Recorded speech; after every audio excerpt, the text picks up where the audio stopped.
Vincent and Spica charge through the Rakari ship, pulse rifles blasting smoking holes in the bulkheads. Screeching alarms blare as the duo fights their way to the central control room. They burst through the blast doors to find Warlord Zolrix waiting, his scaled lips curled in a sneer. "Surrender, human scum," Zolrix hisses. "Your pathetic attempt to stop us ends here."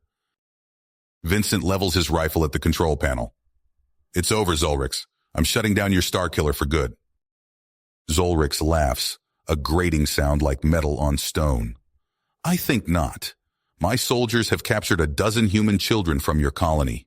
Drop your weapon, or I will give the order to execute them."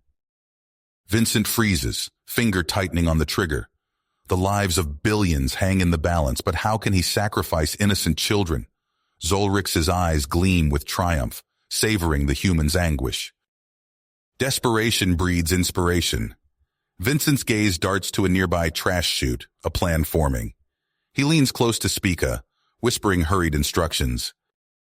Raising his hands, Vincent lets his rifle clatter to the deck. "You win, Zolrix. I surrender." As Rakari guards seize him, Vincent staggers, twisting in their grip. He slams into the wall and smashes the control panel for the waste hatch. Vincent disappears down the chute in a heartbeat, leaving startled guards gaping. Vincent tumbles through a labyrinth of refuse tunnels, the stench clogging his nostrils. He snatches up bits of scrap metal and tangled wiring, fashioning a crude explosive device. On the bridge, Spica lunges for the gravity controls, claws raking across the panel. The ship lurches sickeningly as gravity goes haywire. Rakari soldiers flail helplessly, smashing into walls and each other. Spica sprints for the brig in the confusion, dispatching the disoriented guards and herding the wide-eyed children to the escape pods. Zolrix howls with rage as warning klaxons scream. "Forget the saboteur!" he bellows. "Stop those pods from launching!" Vincent reaches the throbbing heart of the reactor core. Lips moving in a silent prayer, he wedges his makeshift bomb into the pulsing machinery. Spica and the children pile into the pods, slamming the hatches closed. Rakari soldiers stagger towards them, fighting the fluctuating gravity. A guttural roar echoes through the ship as Vincent's bomb detonates. The reactor core erupts in a blinding flash, fire and shrapnel ripping through bulkheads. The Starkiller flickers and dies as the lights go out across the ship. The escape pods eject in a rush of compressed air, spiraling away from the doomed ship. Vincent, battered and burned, hurls himself into a final pod as explosions rend the hull. Zolrix's ship shatters in a blaze of light, the Starkiller's wreckage mingling with the remains of the once mighty warship. On the planet's surface, humans cheer and weep as the Rakari vessel breaks apart, the deadly threat to their star averted. Vincent's pod, trailing smoke and sparks, hurtles off course, slamming into the planet's surface far from the colony. Vincent drags himself from the crumpled wreckage, blood streaking his face. He slumps to the ground, breath ragged. The Starkiller is destroyed, the children saved. But at what cost? As darkness claims him, Vincent can only wonder what retribution he has brought down upon his people. High above, the last fragments of Zolrix's ship burn like funeral pyres against the stars. The battle is won, but the war may have only just begun. Vincent's world swims back into focus as he wakes in the colony's makeshift infirmary. Spica leans over him, her face etched with concern and exhaustion. "We found you in the wreckage of the escape pod," she says. "You're lucky to be alive." Vincent tries to sit up, wincing as pain lances through his battered body. He looks around the crowded infirmary, seeing the burned and bandaged forms of dozens of colonists. "How bad is it?" he croaks. Spica's expression darkens. The Rakari bombardment before the warship was destroyed. It killed over half the colony. Most of our infrastructure is in ruins. Food, power, supplies. Everything is running low. Vincent closes his eyes, the weight of the losses pressing down on him. But there's no time to grieve. A commotion erupts outside the infirmary, shouts of alarm and dismay. Spica helps Vincent to his feet, and they make their way outside. A crowd has gathered, faces upturned to the sky. Vincent follows their gaze, his blood running cold at the sight of dozens of Rakari ships descending through the atmosphere. "They've come to finish what they started," Spica says grimly, "to wipe out every last human on this planet." She turns to Vincent, eyes hard. "That fleet is under the command of Warlord Kraxar. He's even more ruthless than Zolrix. Kraxar has sworn a blood oath to exterminate us all in revenge for the destruction of the warship.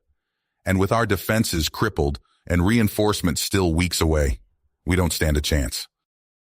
Vincent stares at the approaching fleet, his mind racing. They have no ships, no artillery, no way to combat the Rakari's superior technology and numbers. But as his gaze sweeps over the wrecked vehicles, the piles of scrapyard junk and abandoned mining equipment littering the colony, a desperate plan begins to take shape.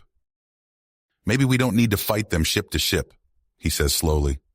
"We can use what we have right here, turn this whole damn colony into a fortress." Spica frowns. "How?" "We've got plasma cutters, drill rigs, conveyor belts, ore crushers. We can convert them into defenses and weapons, build trenches, barricades, traps, bunkers, create a whole network of fortifications." Vincent turns to the gathered colonists, raising his voice. "I won't lie to you, we're outgunned and outnumbered. But this is our home, and if those scaled bastards want it, they're going to have to pay in blood for every inch."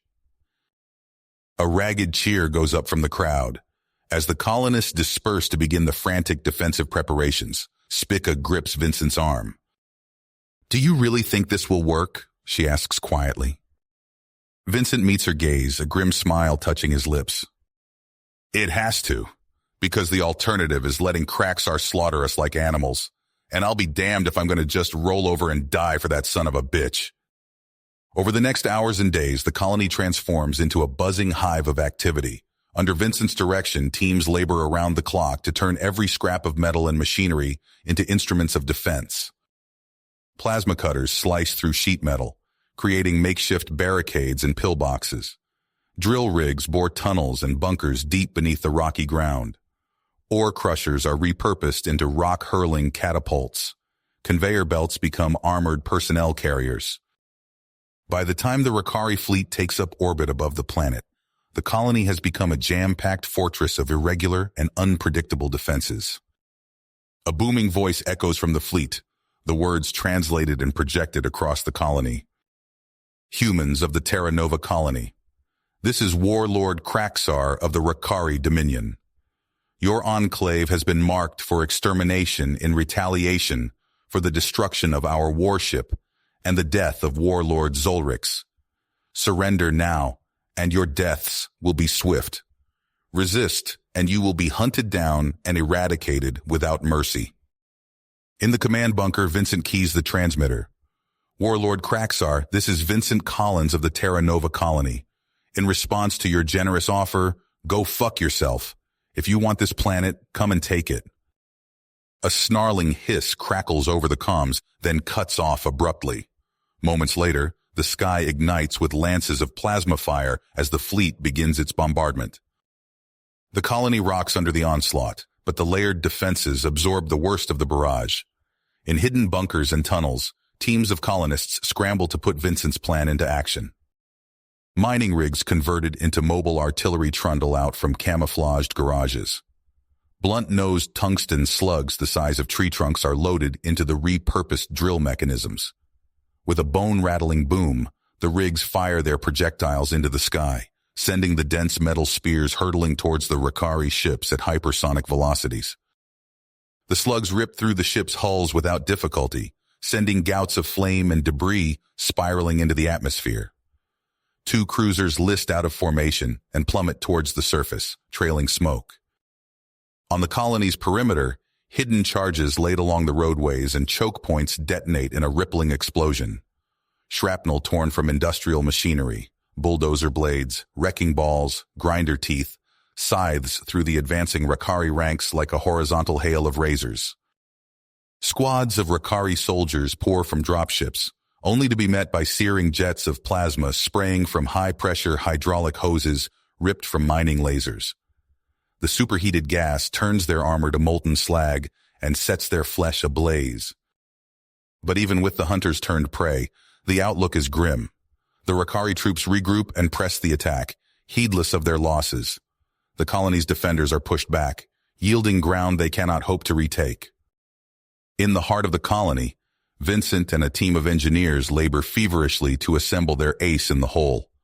Using the magnetic coils from mining drills and kilometers of high-tension power cabling, they construct a colossal railgun, a mass driver capable of putting a slug into orbit. As the colony's last defensive ring crumbles and the Rakari forces flood into the central complex, Vincent fires the jury-rigged cannon. With a clap of thunder that shakes the ground for miles, the railgun hurls a solid tungsten projectile into the sky at a significant fraction of light speed. The hypersonic round punches through the belly of Kraxar's command ship like an armor-piercing bullet through a tin can. The monstrous vessel jackknifes in half, spewing gouts of atmosphere and bodies as it careens out of orbit to crash on the planet's surface outside the colony. In the stunned silence that follows, Vincent keys his comm unit to broadcast on an open channel. Rakari forces, this is Vincent Collins. Your warlord is dead, your fleet decimated. You have seen what we're capable of, the lengths we will go to in order to defend our home. I'm giving you one chance to leave this planet while you still can. Because if you don't, I swear by any and every god that's listening, we will fight you to the last man, woman, and child. We will choke you with our blood and bury you in our dead. This world will be your graveyard. For a long, tense moment, there is no response. Then, with a crackle of static, a Rakari voice comes over the comm, the words thick with equal parts fear and awe. As you say, human, we will depart. Your planet is yours, bought with iron and your own insane will to survive. May we never cross paths again. As the Rakari ships limp back into orbit and wink out one by one into FTL, the colonists emerge from their bunkers and fortifications, blinking in the sudden stillness like survivors of an apocalypse. And in a way, Vincent thinks as he stares out over the devastated but unbroken colony, that's exactly what they are. Bloodied, battered, but still standing, still breathing. Still human, in a seemingly impossible way and in defiance of all that tried to make them extinct. The cost had been staggering. The dead outnumbered the living. But in the end, they had held their ground. They had looked into the abyss of annihilation, and they had not blinked. And as the survivors began the grim work of rebuilding their shattered world, Vincent made a silent promise to any other hostile race that might be watching, waiting, considering the same mistake the Rakari had made. Come for us if you wish, but know that we will make you bleed for every inch, every life. We will fight you in ways you cannot imagine, with every tool and scrap and ounce of desperate fury at our command. And we will never, ever stop. For we are human, and we do not know how to surrender. The euphoria of victory faded quickly as the harsh reality set in.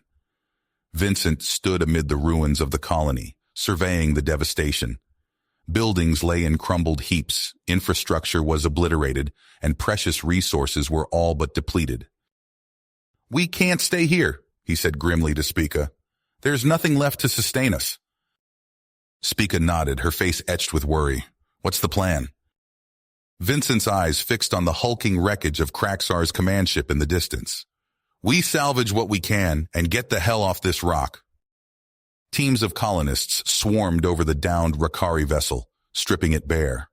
Vincent pored over recovered data, his eyes widening as he decrypted files on Rakari navigation systems and interstellar communication networks. But it was the blueprint for a massive warship under construction that truly caught his attention. This is it, he breathed. Our ticket out of here. The next weeks were a blur of frantic activity. Vincent directed a monumental engineering effort, repurposing the ruined Rakari ship into a makeshift ark. Colonists worked around the clock, patching hull breaches, jury-rigging life support systems, and converting weapons bays into cramped living quarters. In what was once the ship's mess hall, now a makeshift hydroponics bay, Vincent wiped sweat from his brow as he helped install recycled piping for irrigation. How's it looking? Spica asked, handing him a canteen. "We're making progress, but—" Vincent was cut off by a blaring alarm. They rushed to the bridge, where a technician pointed to a long-range sensor display with trembling hands. "Sir, we've got incoming, a lot of incoming." Vincent's blood ran cold as he saw the mass of Rakari ships entering the system. "How long?" 2 days, maybe less." "Then we've got 2 days to get this bird in the air," Vincent said, his expression resolute. "Tell everyone, no sleep, no breaks. We launch or we die." As the colony arc neared completion, the first Rakari ships entered orbit. Plasma bolts rained down, cratering the landscape. Vincent watched from the bridge as jury-rigged defenses sprang to life. Clouds of debris seeded with proximity mines, and hastily assembled plasma cannons cobbled together from mining equipment. "That won't hold them for long," Spica said. Vincent nodded grimly. "Get everyone on board. I'm staying behind with a rear guard to buy you time." Spica opened her mouth to argue, but the determined look in Vincent's eyes silenced her. She squeezed his hand before rushing off to oversee the final evacuation. On the ground, Vincent and a handful of volunteers mounted a desperate delaying action. They used mining charges rigged to seismic sensors, triggering artificial quakes that swallowed advancing Rakari troops in yawning chasms. When hulking assault mechs stomped onto the battlefield, Vincent played his final card. He rerouted the colony's geothermal grid through an old ion accelerator, unleashing an electromagnetic pulse that fried the mech's systems. The machines toppled like felled trees, crushing scores of Rakari infantry. Vincent's comm crackled to life. "We're ready for launch!" Spica's voice came through, tinged with static and urgency. "Go! Get out of here!" Vincent shouted back, ducking as debris rained down around him. He watched with a mixture of relief and anguish as the massive engines of the colony arc ignited, the patchwork vessel slowly rising into the sky. Rakari ships swarmed around the arc, peppering it with weapons fire, but the jury-rigged defenses held just long enough. With a flash of light, the arc vanished into slipstream, carrying the last hope of the colony to safety. Vincent allowed himself a moment of grim satisfaction before turning back to the handful of fighters left with him. In the distance, Rakari ships descended, preparing to glass the entire planet. "All right," he said, hefting a makeshift plasma rifle. "Let's make these bastards work for it." The brilliant flash of the colony arc's slipstream drive faded from view, leaving Vincent and his handful of fighters alone on the doomed planet. They had mere moments to secure themselves before the Rakari's wrath descended. "Everyone down!" Vincent shouted, diving into a reinforced tunnel entrance. The ground shook violently as the first salvo of orbital bombardment struck. Even deep underground, the heat was palpable. Through a periscope-like viewer, Vincent watched the colony vanish in a sea of fire. Buildings crumbled like sandcastles. The very earth bubbled and ran like water. In minutes, their home became an unrecognizable hellscape. "It's gone," he said, his voice hollow. "All of it." A hand gripped his shoulder. It was Sarah, one of his most trusted lieutenants. "Not all of it, sir. We're still here." Vincent nodded, squaring his shoulders. "Right. Let's make these bastards regret following us down here." They split into small teams, each taking a different section of the sprawling underground network. Vincent led a group to a massive chamber housing one of the colony's geothermal taps.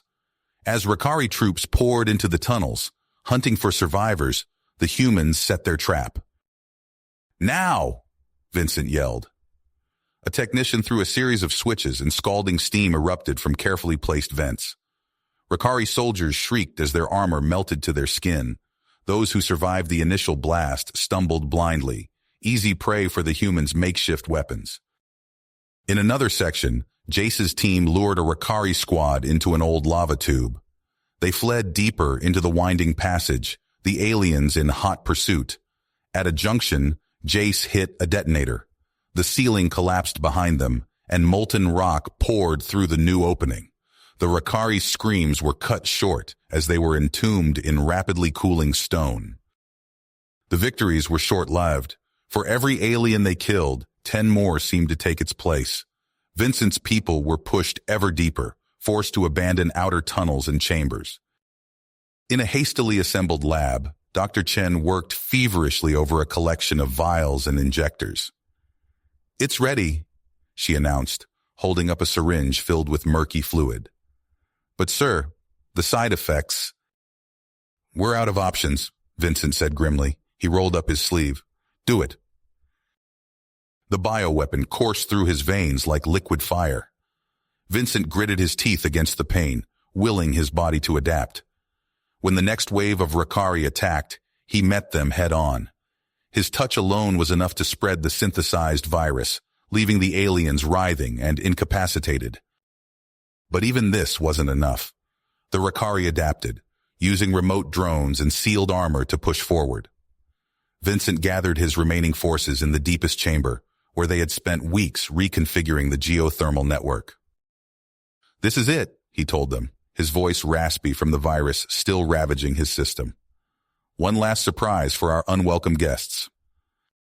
He initiated the sequence. Deep below, explosives detonated along fault lines. The planet itself seemed to scream as magma surged upward through newly opened channels.